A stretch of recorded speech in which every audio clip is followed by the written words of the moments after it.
অগ্রিম টিকিট সংগ্রহ থেকে শুরু করে বাড়ি ফেরা পর্যন্ত হাজারো বিড়ম্বনা। তবুও স্বজনদের সান্নিধ্য পেতে বাড়ি ফেরার ব্যাকুলতা আর উচ্ছ্বাস বলে দিয়েছিল ঘরে ফেরার আনন্দ কতটা, শেকড়ের টান কতটা কাছে টানে। শত বিড়ম্বনা ভোগান্তি উপেক্ষা করে বাড়ি ফিরেছেন মানুষ।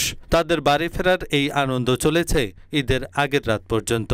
এই মানুষগুলো ছাড়াও তিলোত্তমা নগরীতে আরও এক শ্রেণীর মানুষ ছিল, যাদের ঈদের আগে ছুটি মেলেনি কিংবা ভিন্ন কারণে যেতে পারেননি। আর এসব মানুষের কিছু অংশ ঈদের পর আজ ঢাকা ছাড়ছেন নিজ গ্রামের বাড়ির উদ্দেশ্যে শেকড়ের টানে।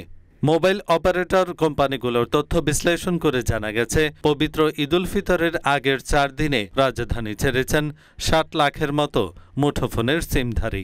এদিকে ঈদ উপলক্ষে 10 এপ্রিল থেকে সরকারি ছুটি শুরু হয়েছে, কিন্তু গেল সপ্তাহের শেষ কর্মদিবস বৃহস্পতিবার থেকেই মানুষ ঢাকা ছাড়তে শুরু করেছিলেন। এরপর শুক্র ও শনিবার দুদিন সাপ্তাহিক ছুটি ও মাঝ রোববার পবিত্র শবে কদরের ছুটি ছিল। পবিত্র ঈদুল ফিতরে এবার লম্বা ছুটি হয়েছে। ঈদের ছুটি 10, 11 ও 12 এপ্রিল। এর পরদিন অর্থাৎ 13 এপ্রিল শনিবার সাপ্তাহিক ছুটি, তারপর দিন রোববার পহেলা বৈশাখের ছুটি। এতে অনেকেই টানা 5 দিন ছুটি পেয়েছেন।